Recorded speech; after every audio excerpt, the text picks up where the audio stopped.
We serve hefty burgers at the diner. Holy smokes. I mean, always comes with the side of snark. And he delivered in like 2 minutes. Yeah. His service. Yeah, he's pretty fantastic. A little blurby blurb. Oh, yes. Yes. All right. Hello. Hi. How are you?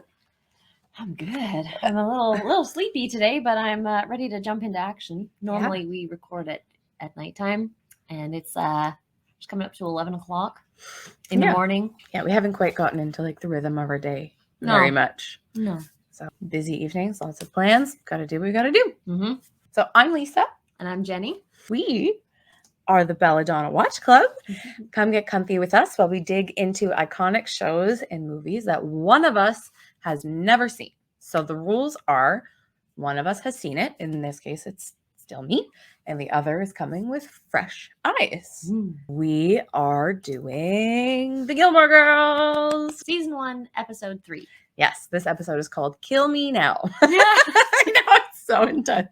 So this, to me, I think I'm probably going to say this about every episode in the first season because I've seen the first season so many times. But this is another iconic episode. Rory needs to take up a sport for Chilton for her extracurriculars, and she learns to play golf with Richard at the country club. So Lorelai's absolute horror. And then there's also a wedding happening at the Independence Inn, which I realized I said Dragonfly Inn last time in one of our previous episodes, and that was a mistake. This is the Independence Inn. So that's for later. Oh, I see. Oh, yeah, okay. so that was a mistake, and I know people are going to come at me in the comments in that episode.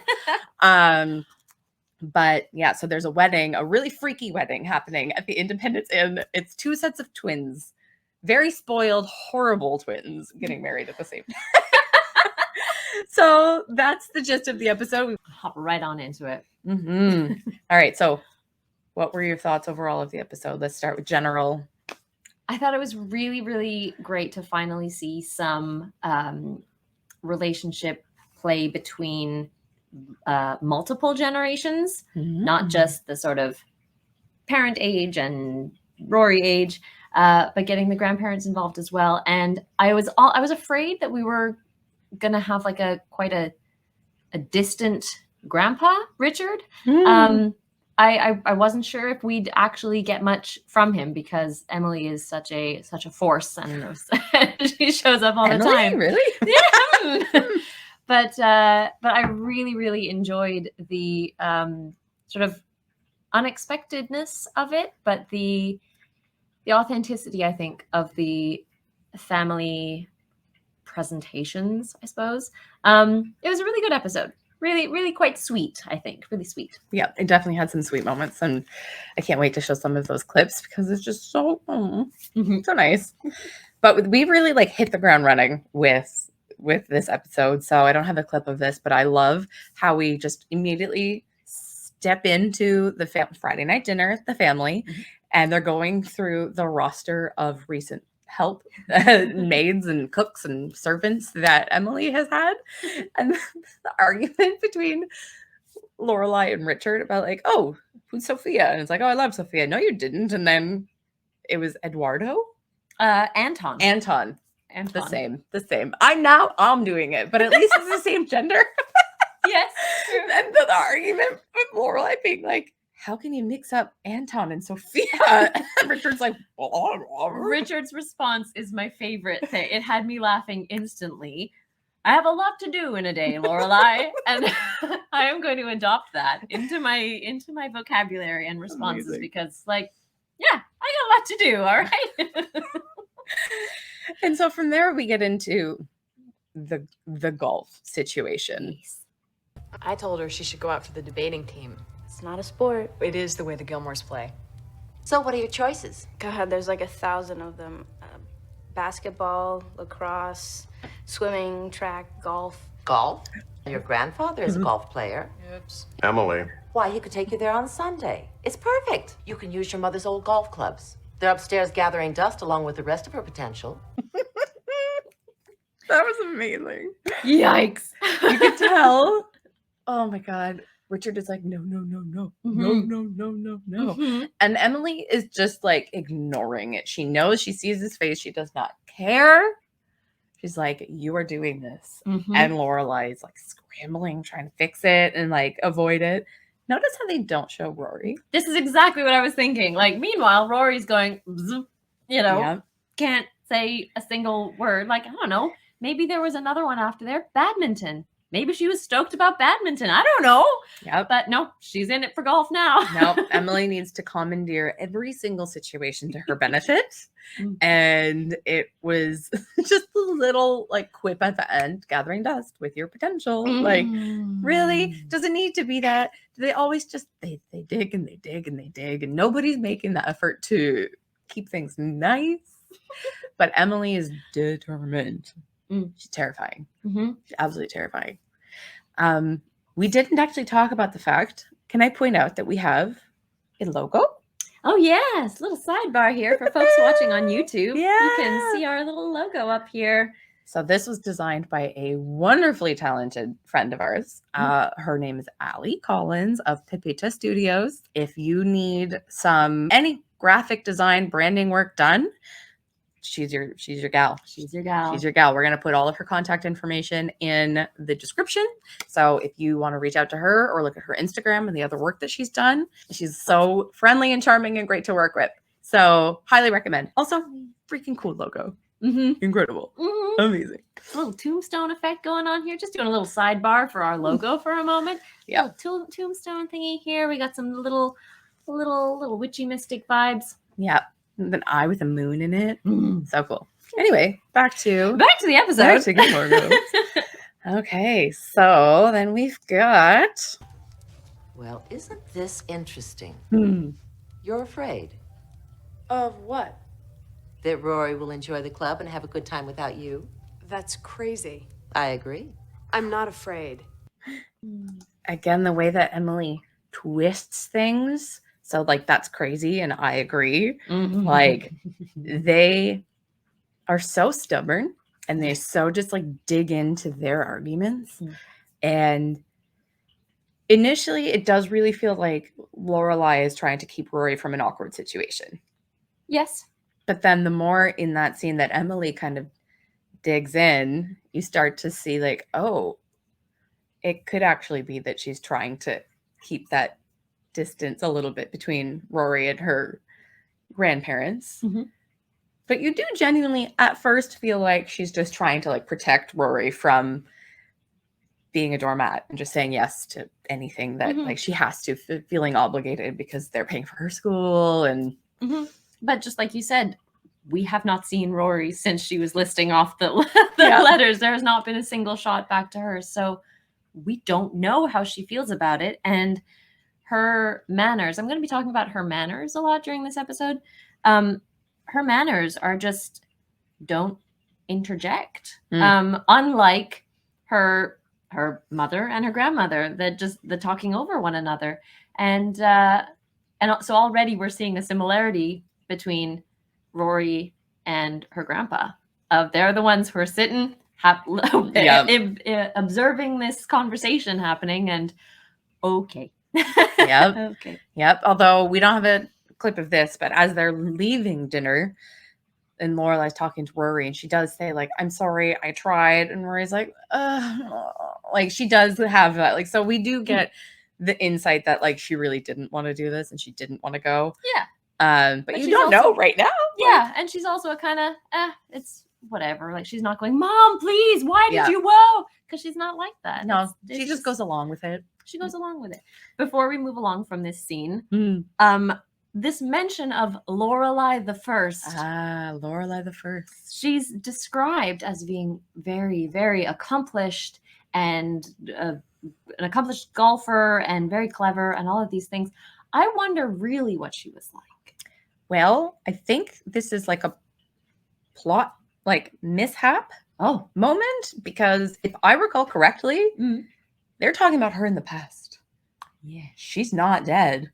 She makes an appearance later. And so as I was watching this, and like, because I just vaguely remember an episode like way later of Emily finally being in a tizzy and like Emily in the Lorelai position almost because this grand Lorelai comes in and it's Richard's mother. And so the way that they were talking about her, like, oh, she was a formidable woman and she was this and that. And I was like, wait a minute. She's still around. Yeah. Okay. All right. Well, fair enough. Yeah. They get the sweep, the slide for Yeah. early seasons. Yeah. Mishaps. Yeah. I Fair just enough. imagine them in the writing room being like, should we write her in? Nah, well, that's fine. We just need this sort of placeholder character for being an impressive force upon the generation. Yeah. And then in 5 episodes from now, they're like, wasn't she dead? It doesn't matter. Write her in. It's fine. But yeah. Lorelai the First. I like the way that they did that. And then it's never mentioned. Like, it doesn't feel in any of the previous episodes because it's not like it's like any of them are like Lorelai the Second, Lorelai the Third. Like, that doesn't. They just kind of like sprinkle it in. Like, by the way, I really like that. And then we get to the inn. Oh yes. Meanwhile, at the end. Yes. Over the bridge with the swans floating by and the music playing. What are they doing with those purple flowers? Just decorating the bridge. I didn't want purple flowers, I wanted pink. And I wanted blue. So I thought violet would be a nice compromise. But we paid for pink flowers. And blue flowers. You did not pay for anything. I told her to decorate with violet flowers. Well, it's very nice of her to try to take the heat for me. It's certainly not necessary. If you don't like it, buy your own flowers. They're so scary. They're so scary. But I love Lorelai's, like, again, her professionalism, just being like, oh, this is just what I did, and blah, blah, blah. Like, Such a beautiful contrast to any of her family scenes. When she's at work, she is the problem solver. She's the one. She's cool, calm, and collected, and she's on top of things. And it's such a wild contrast. absolutely. Like, in the first scenes at the family dinner, you see her at one point, she's like crossing her arms. She's in on herself. She's like a little child being scolded. Mhm. And then you see her at work and she's like, oh no, I've got everything under control. It's okay. Like, And she does. yeah, She does. Yeah, she absolutely does. These 2 girls made me so scared to have children. and that woman, like, just seeing like that life where she's just like, everything is a nightmare. I hate my kids, and them being so awful, and her just being like, go away. My Advil is wearing off. Like, and I was just like, is that what having kids is going to be like? Oh my God. Well, you never know. I mean, here's another thing that I'm gonna refer to for much of this episode is like upbringing of children. Like, who's raising the children? How have they been raised, and how much does that affect the children as they grow up as adults? And so here, I wonder how much input this mother, who I don't know who she is, but how much input she had in influencing her daughters as they grew up. She does mention their father spoiled them. Their father spoiled them. Okay. Yes. Okay. And Very so interesting. I think there was a lot of her trying to like lay down the law, and then they go to daddy. Right. Oh, right. Fair enough. Yeah. And then seeing how Richard and Emily somehow raise a Lorelai, which is okay. Where did that come from? And then we have Lorelai being seemingly the sole influence of Rory, and like there's no through line there, but that'll be discussed a little later in a few minutes time. And so Rory and Richard are going golfing, getting At the ready. club. They're going to the club despite, Lorelai's protests. And so this is them, Richard and Emily, about to get ready to go. Get Love this dessert. scene. No one said anything about lunch. I hope Lorelai's club is still in good shape. Emily, you are not listening to me. I will teach her to golf, as promised by you. But lunch is out of the question. You have to eat. Yeah, but... So you'll eat together. Do you have sunscreen? Emily... Here. Richard, so help me God, you will be sweet to this girl and make this a memorable day for her. This is the first time we've gotten to show our granddaughter off at the club, and it means a great deal to my happiness and yours that this day go well. Are we clear? Okay, so I have 2 things to say about this. First, the way that she argues is she leaves no room for interjection. Like, you're going to eat, you're going to have dessert, you have sunscreen. Like, changing the subject, that's the end of the story. There is absolutely no room for negotiation here. Brilliant. And here I still kind of question her motivations, because you want to think that it's because she wants to know her granddaughter, wants to love her granddaughter, be part of her life, but then she says it's about we're showing her off at the club. So it's still about appearances. And is it about the fact that they had a daughter that left and now they have a granddaughter when all their other friends have grandchildren that are accomplishing things, since their daughter didn't accomplish things, even though she did? She's brilliant. And then so again, it's, why is she doing this? Is it well, it's going to come down to reputation and relevance as well. I mean, interesting. Yeah. Like, I mean, I don't take time in elite circles or anything like that, but I can imagine that, like, when you're becoming older and older and you're maintaining this sort of social space, social elevation, I don't know, you want to maintain your relevance and your popularity. You want to be part of the talk of the town in a good way, of course. So I think I up until this point I've been wondering, like, do they actually recognize Rory's intelligence and manner, and how, like, yeah, they actually could show her off because she is very, very clever and she's accomplished. They are, I feel like, at least Emily in her own way, obviously, like, not in like a sexual way, but they're like objectifying her. I feel like they're treating her like a trophy. It's like the trophy granddaughter to show off, because she's a Chilton and she's polite and poised and all of those things, and she wants to show her off at the club. She wants her rich friends to see the, like, long forgotten granddaughter. Well, and we're going to find out a little bit later on in the episode that some of the other granddads have granddaughters that they're not proud of, that they're not so keen on. Embarrassing, right? Like running wild in the streets. Sorry. So, like, here's Rory as another tool, or maybe the only tool that Richard and Emily, or Emily at least, has to be, you know, a favorable talk of the town at the club. And then actually I wrote in my notes here a question, I can't tell if Richard is disinterested in spending time with Rory, or if he's actually sort of, not actually, but clued in as far as teenagers go. Because he says at the start of this scene, he says, like, oh, she's, you know, she wants to be home and watch MTV and blah blah blah, and be at the mall, which like he's not wrong. She is an MTV generation teenager and she knows cultural references and things, but you know, it's just a clear example of, like, they don't know their granddaughter. Absolutely not, because she's not like a mall rat teenager. Like, no. So they have their visions of what she might be like, and slowly they're gonna get to know her. And this absolutely stunning piece of fashion coming right up, right on the heels of this conversation. Ooh. A minute.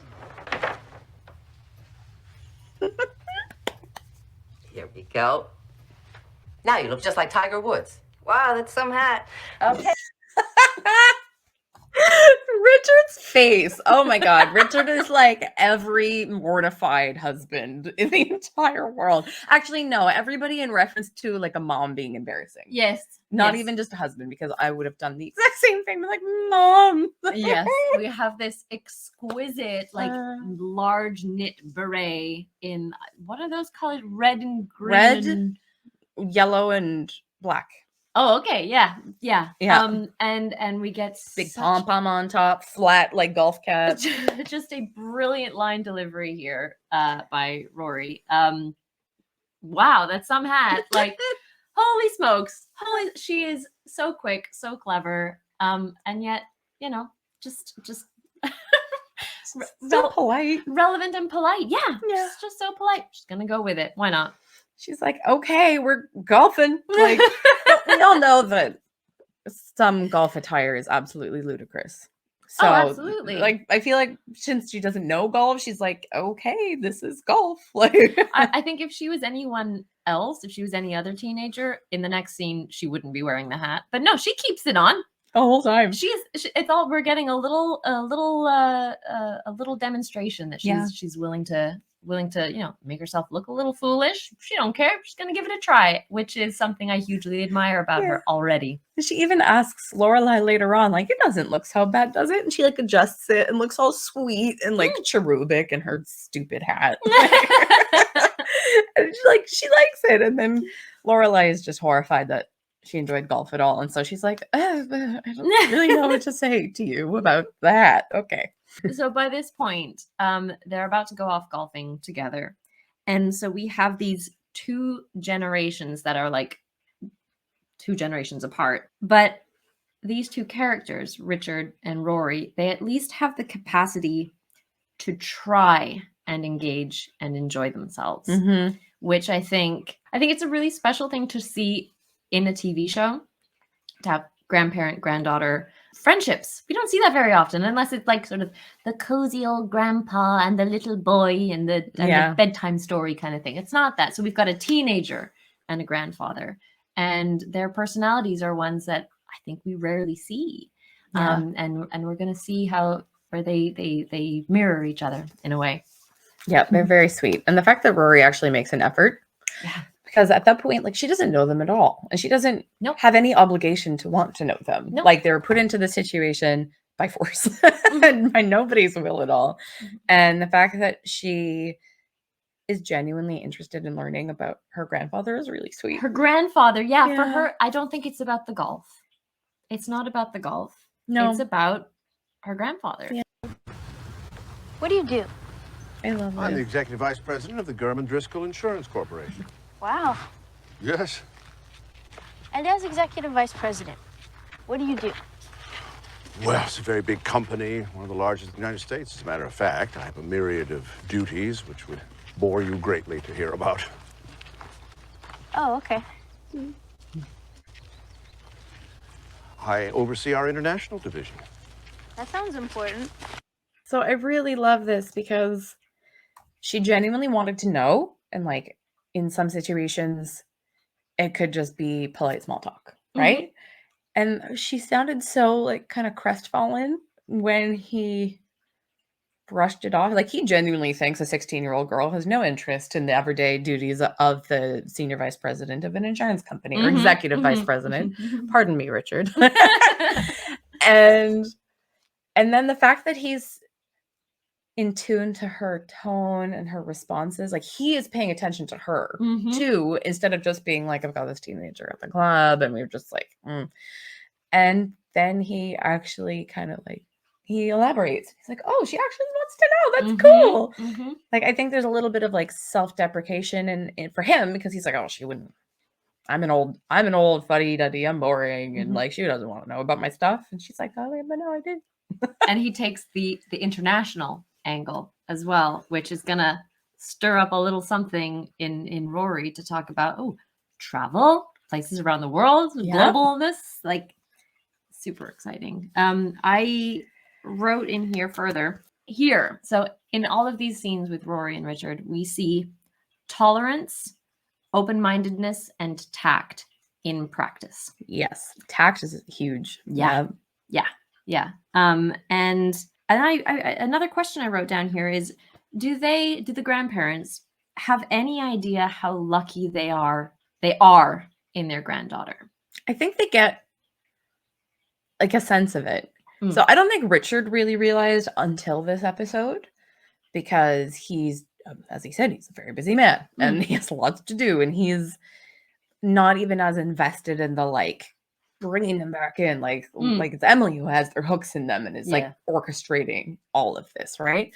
And I think it's, when they're all having their steam and then he starts hearing about the other granddaughters, that he's like, well, my granddaughter wants to travel and do this and do that, where they're all being very disparaging about their grandkids. And I feel like he doesn't actually really realize it until that scene.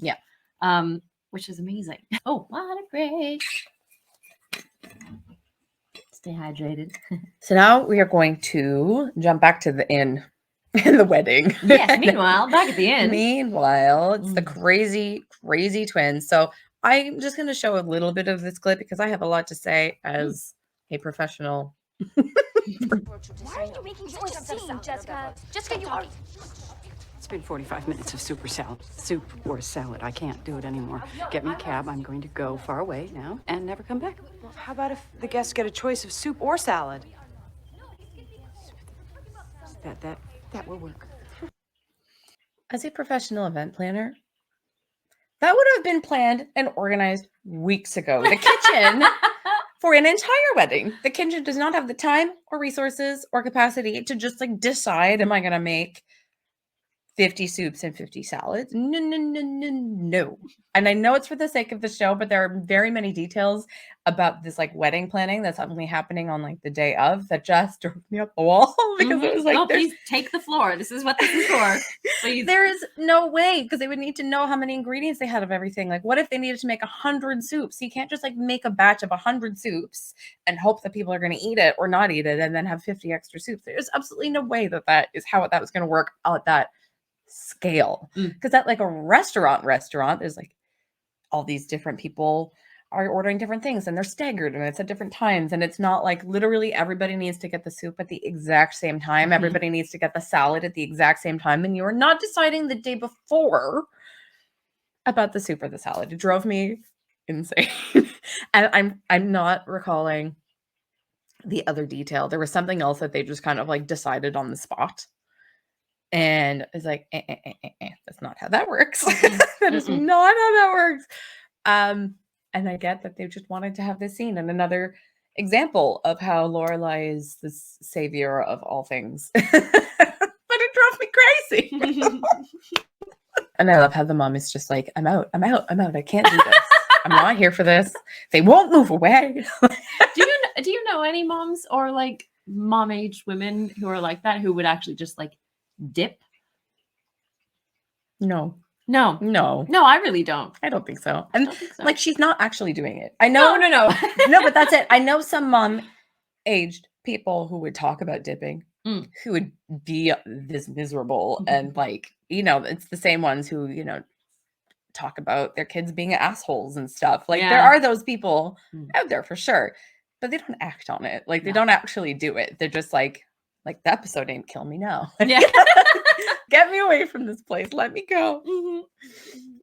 And then, so we haven't talked enough about Suki yet. Suki is such a gem and a treat, and I adore her. And then we get like this whole other side of Suki here, which I just, I love her.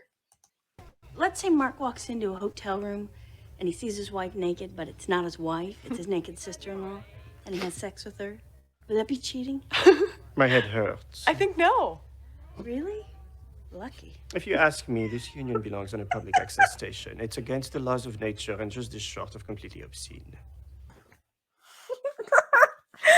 You cheeky devil. I love that she asked the question and then I was unprepared for her to go, lucky. But okay, her asking that question though did help because I was very confused by these pairs of people. Are they actually two pairs of twins? Yes. Okay. Two like sisters and brothers, and they met and they are getting married on the same day. Does that happen? I don't think so. I don't think it does. I don't think. I thought maybe okay. Let us know in the comments. Please. Somebody please. Yeah, has done this. Happen? I mean, I'm sure on like Pornhub. Oh yeah. But not, I don't think in the real world. I think that's too weird. Yeah. I think they would feel too weird. Does it happen? Does it happen? We need to know. Please tell us if it's happened. Write to us. We'll put our email address down. Please tell us the story. But don't lie. Matches. Don't lie. No, I don't want your fan fiction. I mean, I do, but that's fair. She does. I'm fine without it. But oh golly, yeah, Suki is just lucky. Just so surprised me. And yes, that's cheating, by the way. Yeah, it would definitely be cheating. But wait, even if it was an accident, like, I guess cheating is cheating whether it's intentional or not, but like you don't cheat unintentionally if it's not a twin. Like it's impossible to cheat by accident if it's not Yeah. somebody who looks identical to your partner. But like you'd probably realize like Would once they it ever gets find started. out? Like, because they're just like continue on with their lives as though it was like a normal situation, right? We need to get Suki in on this. Yeah. Hey. So we're gonna call up Melissa McCarthy and we're gonna be like, girl, we need to keep this Let's hash conversation this out. going. Yeah, I don't know. Leave us your thoughts. I'm sorry. I'm curious. And then somebody else that we really genuinely have not talked enough about is Luke. So we've sort of glossed over the tension and the chemistry that they're trying to build in the first 2 episodes. And this scene is not tension and chemistry. I just keep thinking about how there were some missed opportunities for us in the previous episodes. Oh yeah. But I really wanted to include this scene with Luke because it's the best. I went golfing with my grandfather today. Did you know that golf courses are an environmental blight because of the chemicals they use to keep the grass green? Actually, I did. Bad joke. Sorry. Oh, Luke. He's just such a bright spot in the town. I love his. We've only seen him in the cafe so far. Yes. Do we ever see him outside of the cafe? Rarely. It happens, but Oh, okay. it's more as the series progresses. He Okay. very much is a cafe dweller. Ah, okay. Okay. But yeah, Because I noticed his strut with the coffee mug or the coffee pot. His strut is a very clear, I'm comfortable, I'm in my space, I'm taking my time to get to the table. And it really, his whole energy and pace just really sets up, I think, every cafe scene that we've had so far, especially if it begins with him. Because it's just, this is my domain. This is where I am, and this is where I state my ideas and my opinions. And like I run the show in a very calm way. And I enjoy watching him in his space, contrasting with, say, Emily in her space. Like she runs the show, but doesn't. Obviously, she's got her, staff and everything like that. But that is her in her domain. She has her sort of glide, I suppose. And it's much more of a sort of, I don't know, there's a bit more of an activity under the surface, but Luke is just calm and strutting through his space. And I just love seeing that. I feel obligated for the sake of the like Gilmore Girls fandom to correct you. It's the diner. Oh, the diner. Pardon me. Okay. Yeah. Oh, yes, of course. It's Luke's diner. It's very important. Diner. Oh, yes. They serve burgers. You don't serve burgers in a cafe. No. You serve hefty burgers at the diner. Holy smokes. I mean, that's what Lorelai asked for. She did. Always comes with a side of snark. And he delivered in like 2 minutes. Yeah. His service. Yeah, he's pretty fantastic. His comment on golf. I have a lot of thoughts about golf, but out of respect for my father-in-law, who is an avid golfer, I'm going to keep it very minimal. But yeah, I mean, Luke is not wrong. I just love his delivery, and Rory's just like, she just doesn't care about like his attitude and his. No. It's just the best. She's unfazed. That's the one I was looking for, is unfazed. Unfazed, yeah. She is still just maintaining her cool and her calm, like she was doing in the previous episode, her first day at Chilton. She just rolls with it. She just rolls with it. Yeah. How and where do you learn that kind of attitude? I don't know. I don't know either. I don't know, because she clearly doesn't get it from her mom. I think she gets it because of her mom, because her mom is always like just shooting off like whatever comes to her mind. And Rory's just like, yeah. Like, it's okay. That's interesting. I just sit and I listen and I participate when I have a moment. But yeah, learned behavior from like balancing it out rather than learning by example. Yeah. Ooh, Yeah. This is the kind of juicy I wanted to get to. Good. So this is actually a perfect example coming up right here. Here we go. Is Lorelai joins Rory at the diner after her day of golf. And so Lorelai had a very frazzled day at the inn with the wedding. Ridiculous things like the swans showing up, and it's supposed to be something like 40 swans, and it's like 2 swans. And the butterflies are like creepy grubs, and just all of this stuff that's not aligning. And she comes along fully expecting Rory to have had a similarly awful day, and she, because she's a great mom, is ready and prepared to like, yes, let's tackle this together. And yet, surprise! You had a good time. I did. Really? Really? Really? Really? Really? Okay, new word now. Sorry, I'm surprised. I thought you were gonna be bored. I was kind of surprised too. I don't know, it was pretty there. And Grandpa and I talked a lot. You talked? Really? You're doing it again. And so this is where you see Lorelai just slipping. Like she's just absolutely crumbling, because it's not when she says like, oh, I'm surprised. Like she doesn't sound surprised. Like, oh, I'm surprised. Like that's a nice surprise. It's like she's surprised and she's so hurt. She takes it as like a personal attack. You feel for Lorelai. You really do. But you see her maturity level starting to really show in this scene. Slipping. Yes.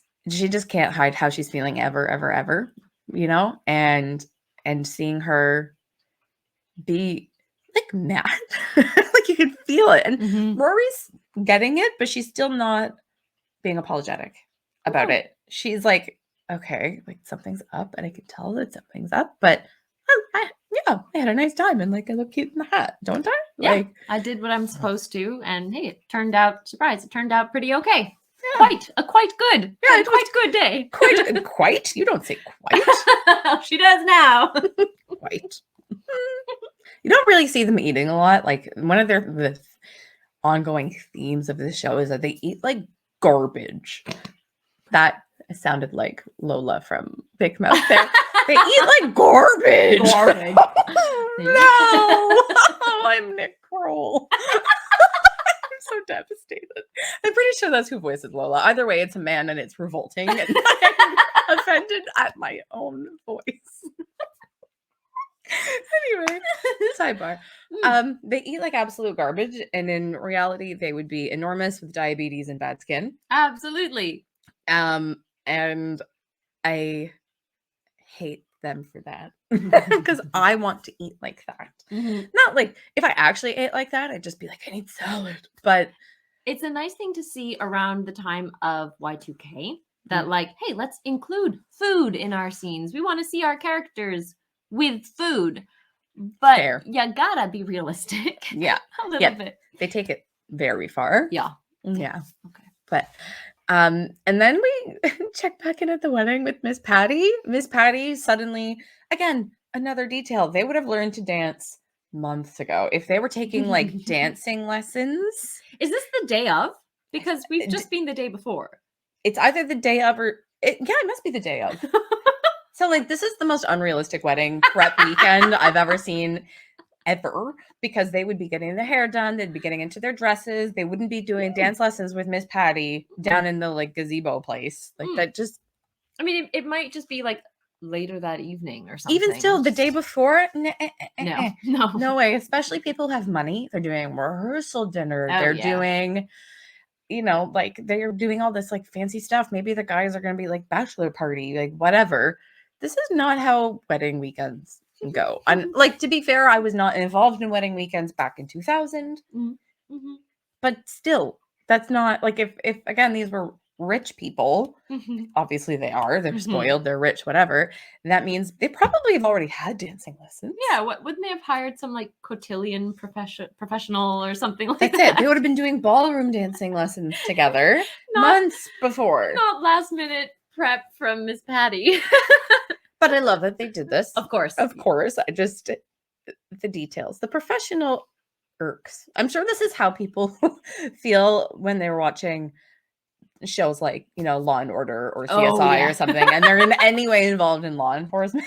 They're just like, that's not. Or like Kim, our friend Kim, can't watch any like medical shows for the most part because she's a nurse, and she's like, that's no. And like, I know it's for drama and or entertainment or whatever, but just gets right under my skin. It's your wedding day. Feel each other. Use the thumping of your heart as a metronome. Let passion be your choreographer. Be as light on your toes as you are in your hearts. Oh, no, darling. Let me show you how it's done. Again? Oh, in some countries, if you dance this close, you're cheating on your wife. You're next. Take your time. I love how serious the lady in the back is, like the other wife, the bride. Ridiculous. No, I wonder, was that Matt or Mark? Oh, I don't know. The post-it's gone. The post-it's gone. I don't know. Mark. And can I just say, why are we coming back yet again to this possibility of cheating on your wife? Both scenes that we've had these pairs in, there's been some theoretical cheating on your wife, and this does not bode well for these couples. I'm a little scared for them. I think there's a lot that doesn't bode well for these couples. Also, back to the possibility of cheating, we find out shortly after this, like at the wedding, that they're all moving in together into the same condo. Oh, I missed that. That went over my head. Yeah. Oh my goodness me. The mom is so happy and she gets all like drunk at the wedding because they're moving. They're all moving to Tucson and they're sharing a condo. Oh, yikes. Well, I want to see that sitcom. The creepy level just keeps like increasing with this couple. Oh my goodness.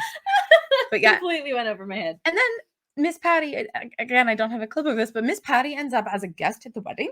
She's like in the crowd dancing at the wedding. And I'm like, Miss Patty, you don't know them. Like, what are you doing there? Fill the seats, I suppose. I don't know. Yeah, she's just on the dance floor. Any chance to dance.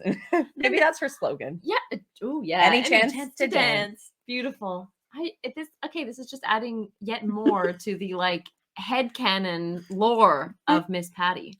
Yeah, she just shows up wherever she wants and she's like, I'm gonna do this. Who does she know? Who does she know that is part of this wedding party that like got her in there? I don't know. Maybe it's a small town thing where like any function happening in town, people just assume that they can go to it and they like want to be involved and they're like, oh, there's a dance at the end. Let's go. I'm gonna go dance. Or maybe Mark invited her. Mark. Oh. Yeah. Or Matt. I bet you one or all of them have had dance lessons with Miss Patty from when they were little teeny tiny tots. Oh, for sure. Rory. Definitely. Adorable. And now we get into the big drama of the episode. This is a hard watch for me. Yeah, this is extremely uncomfortable. But I'm going to start with just the very beginning of the scene because I have a question. Should I leave you two alone? I think I want to change my hair. Really? I think it looks quite good. You're funny. Do you want something to drink? Oh yeah, water. Okay, so they're sitting at their reading, doing homework, whatever. Why is there just a hand mirror on the table? Why is just suddenly, like, I'm just reading my book and then, what are you, like the evil witch and Snow White? You're just going to, like, consult your mirror? Like, why is that out there? Why are they sitting on the, like, porch with this mirror? It's not. I'm trying to, with my, like, theatrical background. Okay. I'm trying to read it as, like, a physical metaphor symbolism for self-reflection. Okay. Reflecting on who she is. I mean, it's kind of a heavy-duty one, but, you know. But, like, a little bit clumsy. Just a little. It's endearing. It's sweet. But, like, okay. Yeah.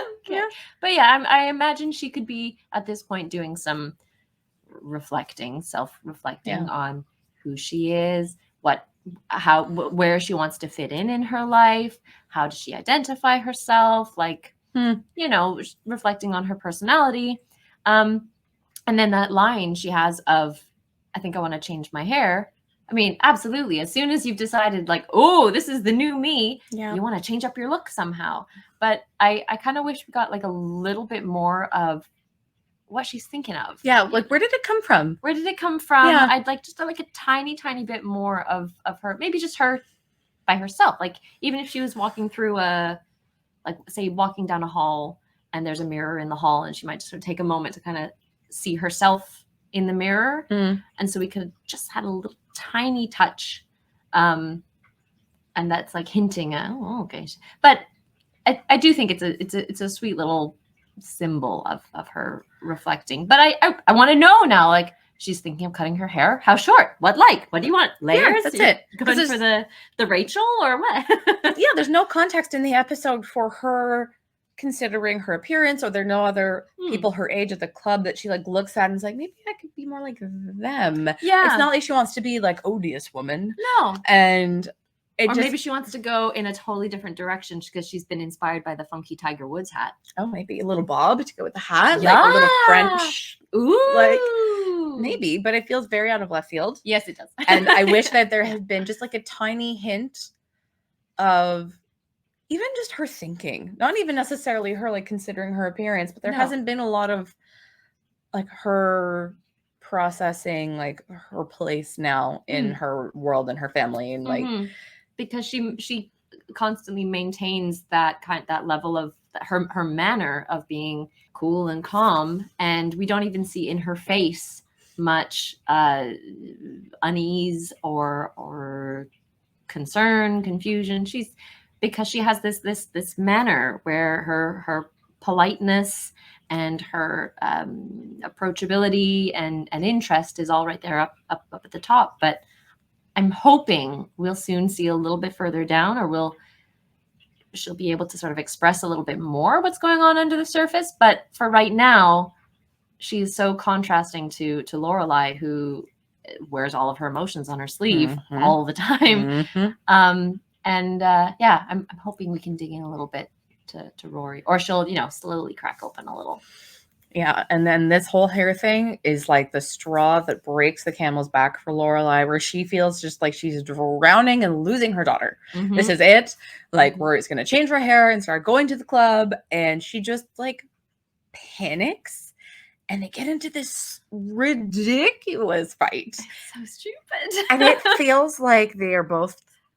No, that's not fair. It feels like Lorelai is like 12 years old. Yes. Yeah. It's the most juvenile, prepubescent, like ridiculous Suddenly argument. they're sisters. They're Yeah. not mom and daughter. They are Yeah. sisters competing for dad's attention. Yep. Is that my sweater? What? You're wearing my sweater. So? No, it's okay. It's just, I thought I asked you to at least ask, before you borrow my stuff. I'm sorry. It's okay. She should have just dropped it right there. But she's just like picking. She's looking for a fight. She's hurting and she's mad, and she wants to like get mad at her for something. It's my favorite sweater, too. Since when? Since always. This is not your favorite sweater. Yes, it is. And now it's going to be all stretched out, just like everything else you borrow. What are you talking about? I'm talking about that you take my sweaters and you wear them and you stretch them out. I couldn't possibly stretch them out. Your boobs are way bigger than mine. Your boobs are totally bigger than mine. Insane. Like, is Lorelai an only child? Lorelai. Yeah. Yes. So she would. I wonder if she's sort of been like aching for a sibling fight like this, because that is absolute. That's the way siblings will fight. Like, all of those lines are directly from that. So I wonder if she's just never had that kind of a fight before. I'm not sure. She doesn't have the maturity to stop when it's obviously like derailing. And because she's never had fights like that, I don't think she knows how to stop a fight like that.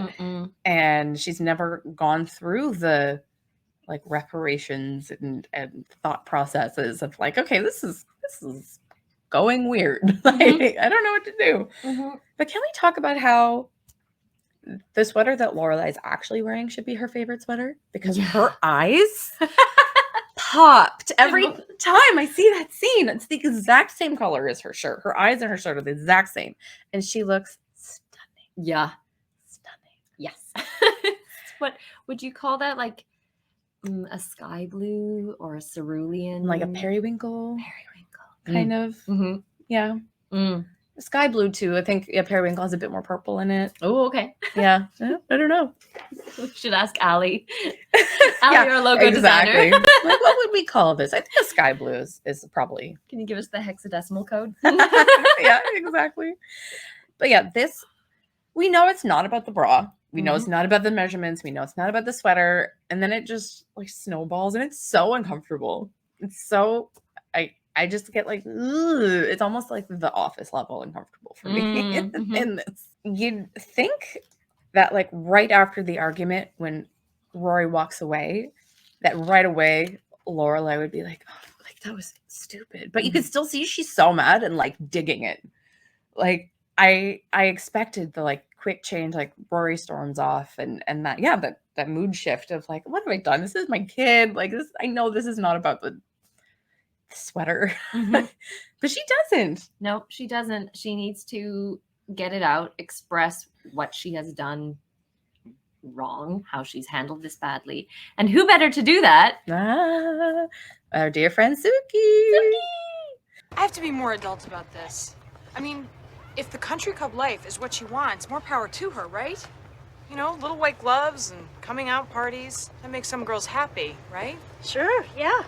If they're on Prozac, absolutely. I just never thought that I raised that kind of kid, you know? I mean, not that there's anything wrong with that kind of kid. I didn't think that was Rory. Maybe it's not. I don't know. Am I obsessing?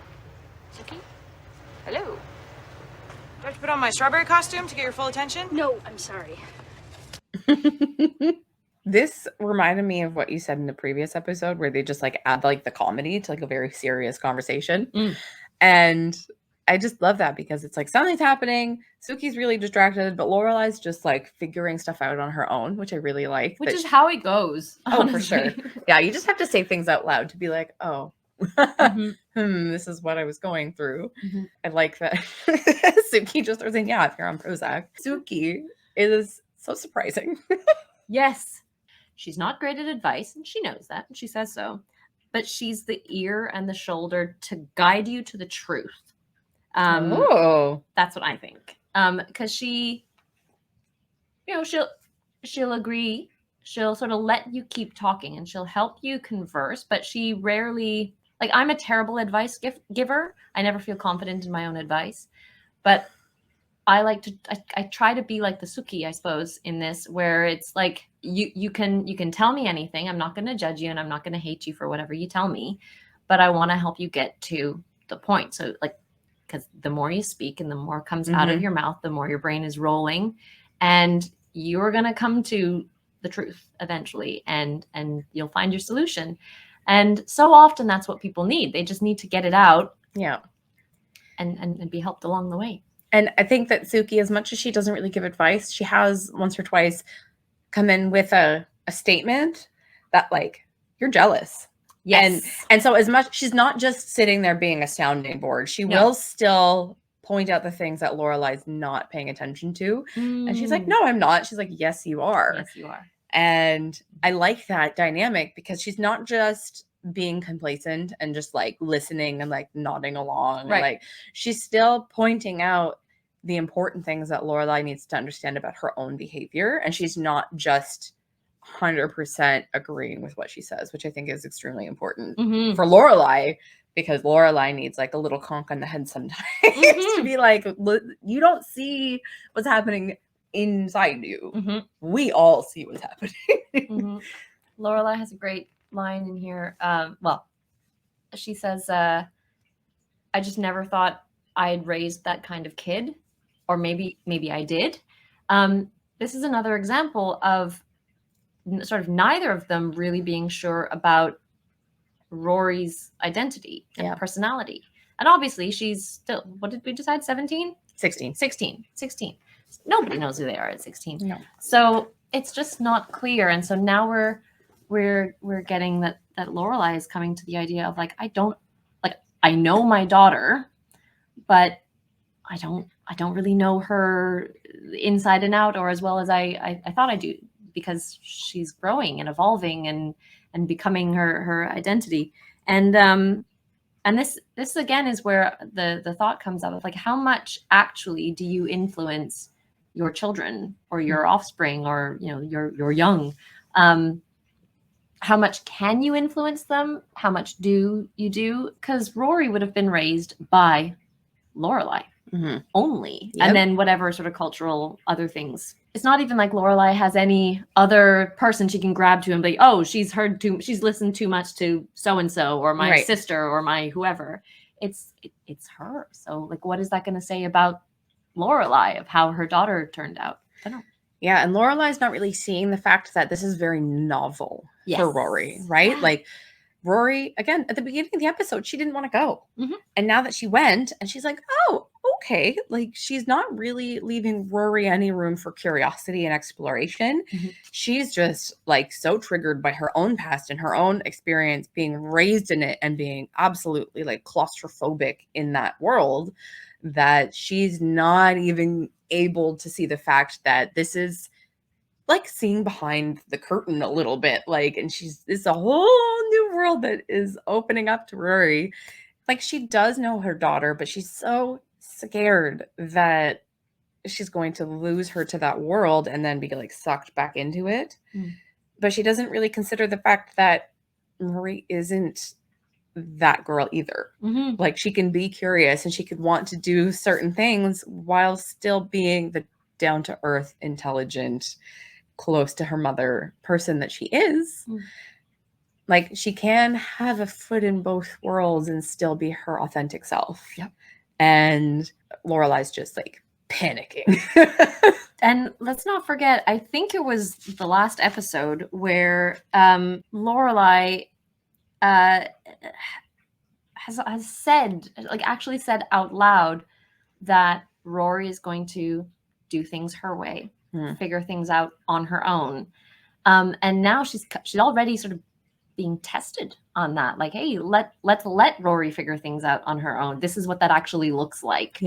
And even in this episode, Richard says a similar line of they're talking about travel. We're jumping to a scene at the club where Rory and Richard are having lunch, and these two elder gentlemen of the club come along and oh, here Rory's the exciting new thing, and they're talking about Fez, traveling to Fez, and one of these grandpas says, what's in Fez?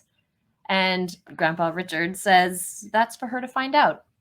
And so there's another continuation of she'll do it herself and she'll figure it out herself. And so Richard, I think, straight away is already in the, okay, I'm on board. She's a young but mature young thing to go off. But obviously, he's in a very different position to Lorelai of seeing her daughter figuring things out on her own.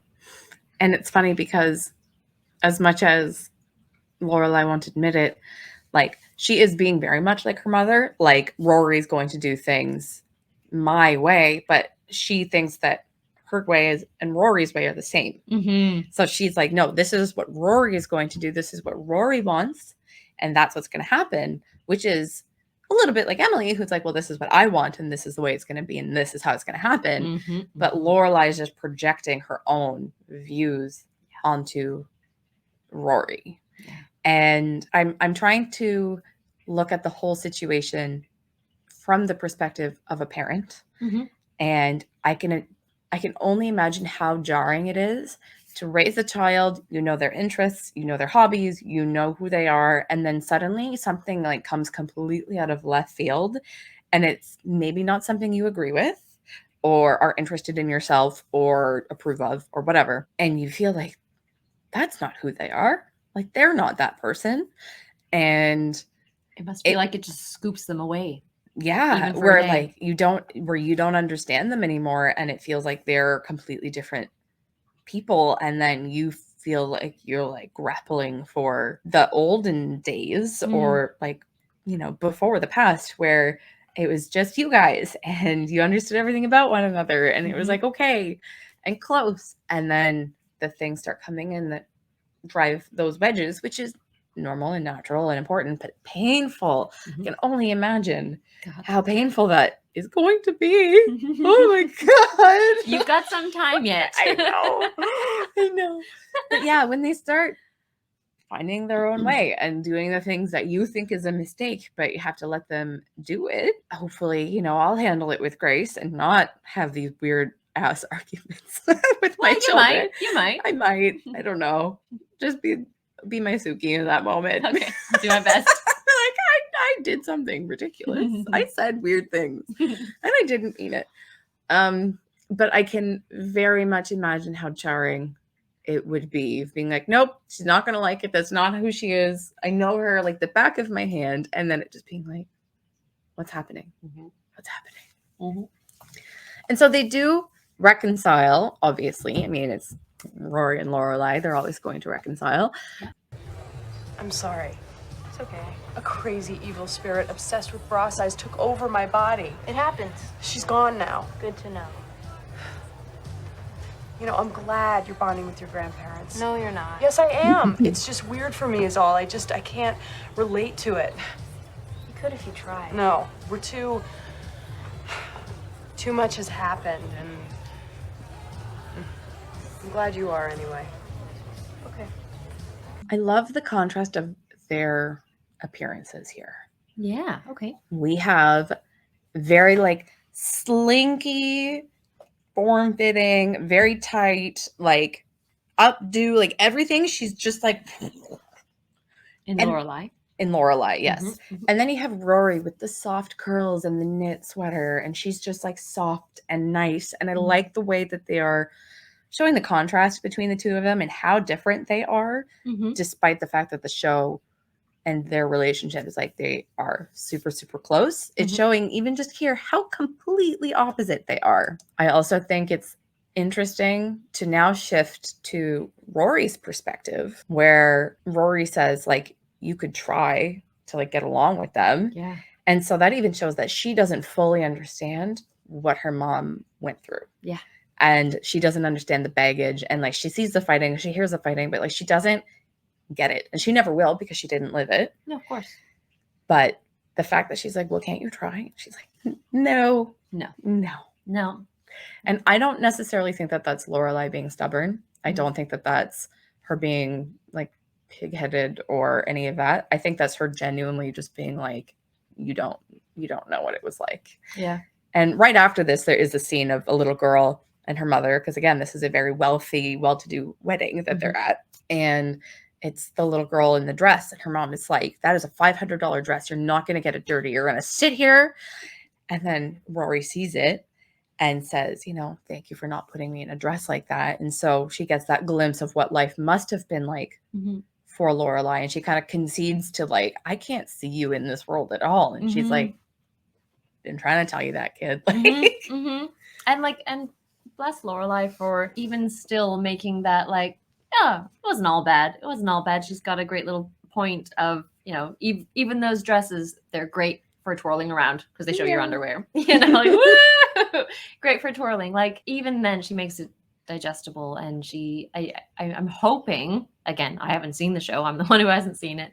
I'm hoping that we do get to know, that we and Rory get to know a little bit more about what it really was like for Lorelai. And then we end on a ridiculous note. I adore Emily so much. I despise and adore Emily, which is a really good character. Like it's very well done. She is so polarizing and entertaining. And she's just like flat out entertaining.